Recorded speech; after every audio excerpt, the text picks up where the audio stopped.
Buenas noches, Gabriela. Gracias por estar acá. Es la primera vez, creo. Gracias a vos. Sí, es la primera vez, así que estoy muy contenta de poder estar acá. Muchísimas gracias. Sabemos que tu tiempo es corto porque aparte la tarea legislativa te implica que ya estás yendo a Buenos Aires. Sí, así sí, que ya estoy a punto de viajar. Bueno, nuevamente gracias. Contanos un poco, ¿por qué la gente el 11 de agosto tendría que votar la lista de donde estás vos, número 2? El primer candidato de esta lista es Fernández de APIME. Sí. La segunda candidata sos vos. Sí. ¿Por qué tendríamos que votar los cordobeses esta lista? Primero por lo que significa como propuesta política. Pensemos que nuestra lista está encabezado por un dirigente PYME. El sector PYME es uno de los más perjudicados por este modelo político. Necesitamos que los dirigentes de ese sector puedan estar dentro del Congreso de la Nación para que puedan pedir cuáles son las leyes que necesitan que nosotros trabajemos para de esa manera volver a reactivar el sector, porque además el sector PYME es el que más trabajo genera a nivel nacional. Digamos, el 85% del trabajo se genera a partir de las pymes. 6,5 millones de trabajadores dependen de pymes. Vos fijate que con la enorme caída de las pymes, con la cantidad de cierres de pymes, tenemos ahora más del 50% de los trabajadores en negro, y esto tiene una relación directa con el cierre de las pequeñas y medianas empresas. Entonces, creímos que era fundamental tener una propuesta así, que además en la provincia de Córdoba, que es una provincia siempre de muchos emprendedores, de mucha generación de trabajo a partir de las pequeñas y medianas empresas, poder tener una propuesta desde este lugar, que además impulsa al sector, que podamos trabajarlo en profundidad, que podamos recorrer a toda la provincia conversando con los pequeños empresarios, intentando dar propuestas concretas para resolver sus problemáticas, recorriendo también hacia el interior, porque en el interior de nuestras provincias se han cerrado, por ejemplo, solamente en Córdoba, más de 500 tambos. Bueno, creemos que hay que empezar a trabajar todo lo que tenga que ver con la reactivación de la economía, todo lo que tenga que ver con volver a dinamizar, y se dinamiza a partir de los pequeños empresarios, no de las grandes empresas que por lo general siempre especulan y especulan mucho. Los pequeños empresarios apuestan al país, apuestan a la industria nacional, y esa es la propuesta de nuestra lista también.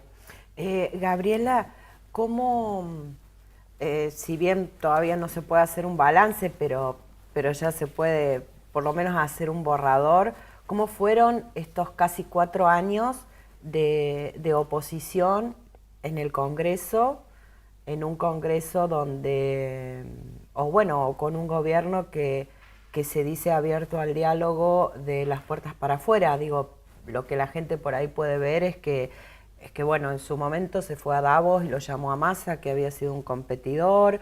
Después siempre dice que llama, que habla. Ni siquiera habla con sus propios socios, que es el radicalismo, me imagino con la oposición. Pero bueno, quiero que me cuentes vos cómo es trabajar en el Congreso. Y la verdad que fueron casi 4 años muy difíciles, donde a nosotros nos costó mucho como oposición, como sector mayoritario de la oposición, porque la verdad que cada una de las propuestas que nosotros intentábamos llevar adelante, ninguna prosperaba, no se podían ni siquiera tratar nuestros proyectos en las comisiones, y los proyectos que sí se llevaban a recinto eran proyectos que siempre generaban un retroceso en términos de derechos para la gente. Y la verdad que eso es muy frustrante. Quiero recordar que una de las principales luchas que llevamos adelante fue contra la reforma previsional, que finalmente se terminó aprobando, donde muchos opositores terminaron acompañando la propuesta del gobierno, y que además se votó de espaldas a la gente, porque afuera del Congreso estaban apaleando a los diferentes sectores que se estaban expresando en contra de esta ley, a los jubilados, a las organizaciones gremiales y demás, las estaban apaleando, las gaseaban. Nosotros tuvimos la oportunidad de estar ahí tratando de frenar un poco el conflicto, sobre todo porque de verdad que era un nivel de violencia inusitado en democracia, y la verdad que eso lo tengo como uno de los recuerdos más oscuros de estos 4 años, y como una expresión muy clara de la falta de diálogo, ¿no? Porque un gobierno que dice que promueve el diálogo, llevar adelante una reforma como esta, dándole la espalda a la gente y no escuchar lo que el pueblo le estaba queriendo expresar en la plaza, porque era una movilización de 500.000 personas, digo, no eran 2 o 3 personas que estaban tirando piedras, había muchísima gente expresándose en contra, y sin embargo la sesión se llevó adelante los sectores de la oposición que en teoría tendrían que estar defendiendo a toda esa gente que estaba ahí afuera, terminaron acompañando, y la verdad que fue como una de las pruebas más contundentes de que este gobierno no vino ni al diálogo, ni vino a escuchar a la gente, ni a mejorar su calidad de vida, sino que vino a hacer lo que ellos querían hacer con un plan que ya tenían preacordado con determinados sectores del poder, y eso es lo que están haciendo, ¿no? Tuvimos un día de la bandera muy particular. Sí. Yo tuve la oportunidad de leer el libro de Cristina. Es una manera de ver las cosas que se los recomiendo a todos que lo lean, porque está bueno ver por qué cada cosa sucedió desde la mirada de la expresidenta. Al margen de que uno esté o no de acuerdo, es importante saberlo, leerlo. Por ahí, desde ese lugar, uno le encuentra explicación a muchas cosas. Y contado en primera persona contado también, en primera ¿no? persona. No es un relato de un tercero, sino ella... No, es ella y lo que ella sintió ante determinados cambios que tuvo que llevar a cabo o que no pudo llevar a cabo, y por qué ella cree que sucedieron determinadas cosas. Por un lado tuvimos la presentación de Cristina, y por el otro lado tuvimos a un presidente que me parece que confundió un poco el lugar, el momento, la situación, y atacó a lo que es una pata importante del sector sindical y obrero hoy en el país.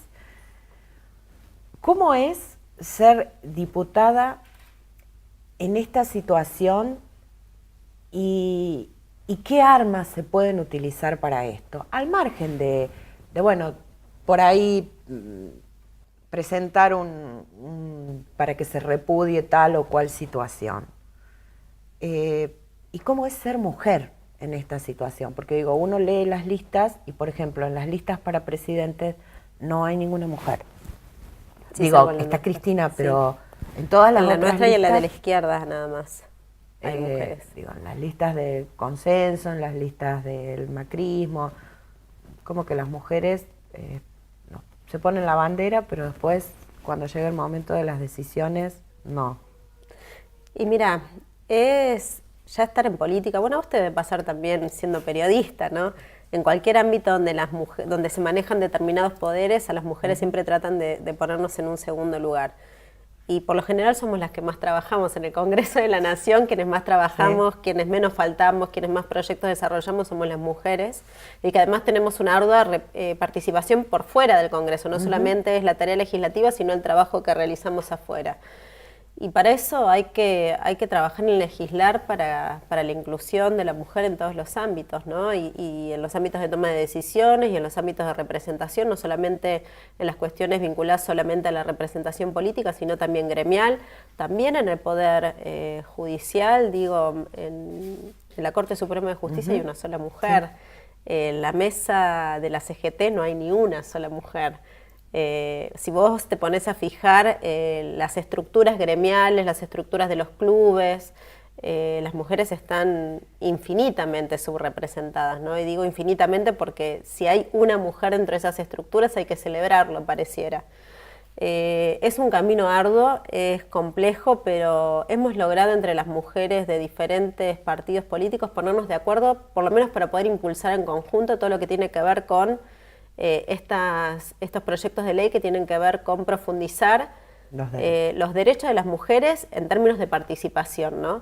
Que son medidas de discriminación positiva, se les llama, porque todo lo que tiene que ver con cupos y demás son medidas de discriminación positiva, pero sabemos que si no impulsamos este tipo de medidas no vamos a tener representación. Sí, no se va a dar naturalmente. No. Entonces, bueno... ¿Por qué cupo? Y porque de esta forma obligamos a que por lo menos... Que porque si no, que naturalmente haya un 30% no se da. antes, bueno, y ahora un 50%. Y eso lo logramos de manera transversal entre todas las mujeres de los diferentes espacios políticos, entendiendo que eso era una causa que nos unía a todos. Lo mismo pasó con la discusión del aborto. También logramos ponernos de acuerdo mujeres de diferentes espacios políticos en dar esta discusión y profundizarla, y hacerlo de la manera que lo hicimos también, generando muchísimo debate durante muchos meses para profundizar en el tema. Y en todos los ámbitos. Sí, en todos los ámbitos. Yo creo que se trata de eso, ¿no? De poder tener una serie de acuerdos entre las mujeres de los diferentes espacios políticos y también tener aliados en los hombres, que nos ayuden a impulsar este tipo de cuestiones y que nos permitan a nosotras ocupar los lugares que legítimamente nos corresponden. Gabriela, si dependiera pura, única y exclusivamente de vos, Sí. el 11 de diciembre, después de asumir nuevamente como diputada, ¿cuál sería la primera ley que te gustaría que se apruebe? Uy, hay muchas, y hay muchas deudas, y se han generado muchas deudas en estos 3 años y medio. La primera que me gustaría que se apruebe es la derogación de la reforma previsional. Es la primera, porque creo que el daño que se hizo con esa ley a nuestros adultos mayores, en términos de pérdida de poder adquisitivo, de pérdida de derechos, el no darle la posibilidad a todos aquellos que fueron negreados durante muchos años a poder jubilarse, sino que ahora te toque una POAN, que es una pensión, que además no te reconoce como trabajador, me parece una barbaridad. Y creo que es algo sobre lo que tenemos que trabajar urgentemente. Ni bien asumimos, tendríamos que derogar la reforma previsional y después avanzar sobre muchas otras cosas, ¿no? Pero creo que eso es una de las primeras cosas que deberíamos hacer. ¿Consideras que eso es una injusticia? Porque digo, por ahí uno puede o no estar de acuerdo por X motivo, pero de ahí a decir no se trata de que uno esté o no de acuerdo, se trata de que esto es una injusticia. Pero por eso, absolutamente. Yo creo que no reconocer el derecho a una vejez digna es una injusticia acá y en cualquier país del mundo, digamos, ¿no? Una persona que ha trabajado toda su vida, ya sea en tareas de cuidado, ya sea en siendo peón rural, ya sea donde sea que haya trabajado, que su patronal no le haya reconocido el derecho como trabajador y haberle realizado los aportes, o no se lo haya reconocido el Estado también, porque quienes llevan adelante tareas de cuidado son personas que están desarrollando una tarea productiva y que no son reconocidas. Que no tengan el derecho a jubilarse y a tener una vejez digna con una obra social y con el dinero para poder alimentarse bien, para poder manejarse sin depender de otros, y además me parece una barbaridad y me parece una cuestión muy profunda de injusticia en términos sociales.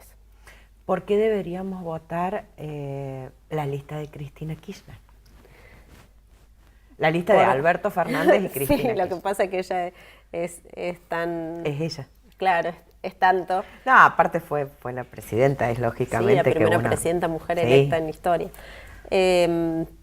Por todo lo que significa lo que hemos logrado hacer, porque en el 2003 el país estaba sumido en una crisis muy profunda y nosotros como proyecto político, y esto para no personalizarlo, ¿no? Pero nosotros como proyecto político logramos sacar al país adelante, le devolvimos la dignidad al pueblo argentino, generamos 6 millones de puestos de trabajo, le dimos la posibilidad a todos aquellos que no tenían acceso a una jubilación digna a tenerla, le reconocimos los mismos derechos a todos los niños y niñas independientemente de la familia que les haya tocado nacer, porque a veces lo que sucede es que hay papás y mamás que no tienen acceso a un trabajo en condiciones dignas y que esos niños tengan las mismas garantías y los mismos derechos que los niños que nacen en una familia más acomodada. Me parece que es una cuestión fundamental y es una cuestión de justicia social, porque... Es la verdadera igualdad de oportunidades que debería y sería una obligación por parte del Estado, ¿no? Bueno, y nosotros creemos profundamente en eso, digo, el conectar igualdad es parte de eso. ¿Ustedes no creen entonces en la meritocracia?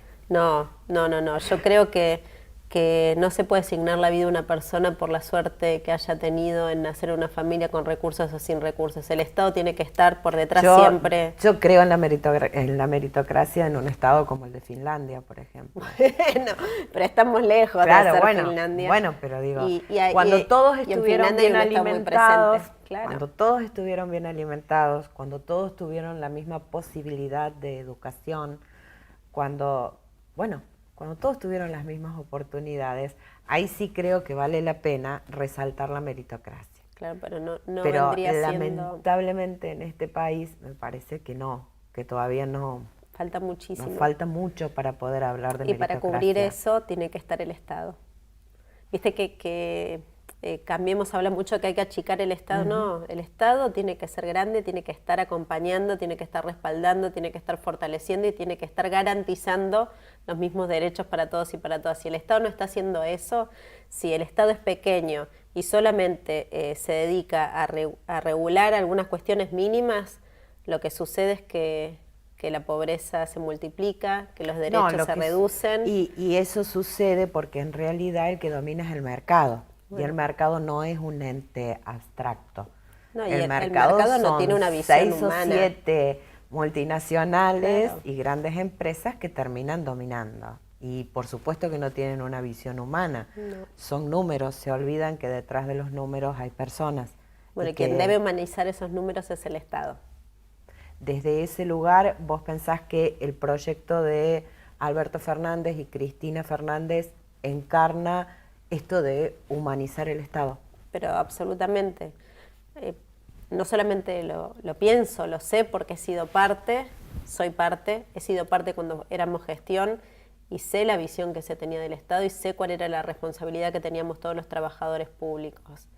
Y cómo se inculcaba eso, y cómo se inculcaba mucho más, sobre todo en lo que tenía que ver con las responsabilidades de los funcionarios. Nosotros teníamos la responsabilidad de estar, de acompañar, de garantizar los derechos, de acompañar cada uno de esos derechos mediante la gestión y llevarlo al territorio para que nadie se vea privado de esos derechos por falta de información o por falta de llegada. Gabriela, ¿cómo ves Córdoba? Y a Córdoba la veo muy golpeada por este proyecto político. Digo, en Córdoba, te decía al principio, se cerraron 500 tambos, se cerraron más de 7.000 pymes, digo, hay más de 5.000 trabajadores que han sido suspendidos por la falta de trabajo en las automotrices, digo, en la interanual. En un año bajó un 57% la venta de vehículos. Esos vehículos se fabricaban en Córdoba, eso significa que hay mucha gente que está quedándose sin trabajo. Además, cuando uno estudia cómo se mueve ese mercado, no es solamente el trabajador suspendido en la automotriz directa. No, son todas, sino claro, aquellos que son 4 o 5 empleados y que en realidad fabrican las alfombras o que fabrican las tapitas para el seguro o que fabrican lo que reviste el espejo. Mirá Plascar. Plascar es una empresa que tenía muchísimos años y que tuvo que cerrar justamente por esto. Claro, ahí es donde uno ve el verdadero motor que camina cada vez más despacio y que llega un momento que se planta porque bueno, son todas estas pequeñas pymes o pequeños emprendedores de 1 o 2 empleados, pero bueno, cuando uno los multiplica se da cuenta que pasan a ser muchas más familias. Es el 85% del trabajo argentino. Claro. Digo, mirá también lo que sucedió con las fábricas militares en nuestra provincia, ¿no? La cantidad de despidos, la cantidad de proyectos que se dieron de baja simplemente por una cuestión de falta de voluntad política de seguir llevándolos adelante. En realidad no es falta de voluntad política, hay una voluntad política muy clara que es vaciar. Digo, a mí me lo dijo el director de la fábrica de Río Tercero que lo que tenían planificado era para el 2020 presupuesto cero para fabricaciones militares. Una empresa estratégica para la defensa nacional y que además generaba desarrollo de tecnología, ¿no? Y sin embargo, la decisión política del gobierno era vaciarla. Digo, y ahí están los trabajadores luchando y tratando de sostenerla porque saben lo que significa fábrica militar para la defensa nacional.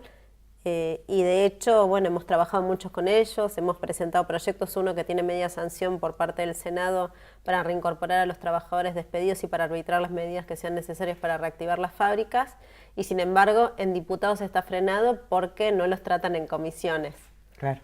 Entonces, digo, todas estas cosas que vienen pasando y que tienen que ver con la matriz productiva de Córdoba, con industrias tradicionales de nuestra provincia, por las distintas definiciones políticas del gobierno nacional, se han ido perdiendo, se ha ido achicando nuestro campo industrial, se han perdido muchísimos puestos de trabajo, digo, solamente en el sector industrial, más de 12.000 puestos de trabajo que se han perdido, y sin embargo nos dicen que Córdoba es una de las privilegiadas de este proyecto nacional, ¿no?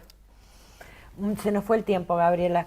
Muchísimas gracias. No, a vos. Y bueno, te convoco ya para después del PASO. Vale. Con ya una definición para octubre, para las elecciones de octubre. Y muchísima suerte y muchísimas gracias. No, a vos. Porque está bueno, al margen que uno esté o no de acuerdo, que haya diputados que realmente trabajen. Y la gente que me sigue hace más de 13 años en este programa sabe que no se lo digo a muchos invitados a esto. Y Y bueno, por mi trabajo, hasta por mi forma de ser, he investigado bastante y te quiero agradecer porque como cordobesa, al margen, repito, de que a veces esté o no de acuerdo, me siento orgullosa de tener una diputada que es de las que menos ha faltado y de las que más trabaja. No falte nunca una sesión, nunca, Bueno. ni a ninguna comisión. Así que trato de muchísimas gracias. No, por favor, yo soy la agradecida.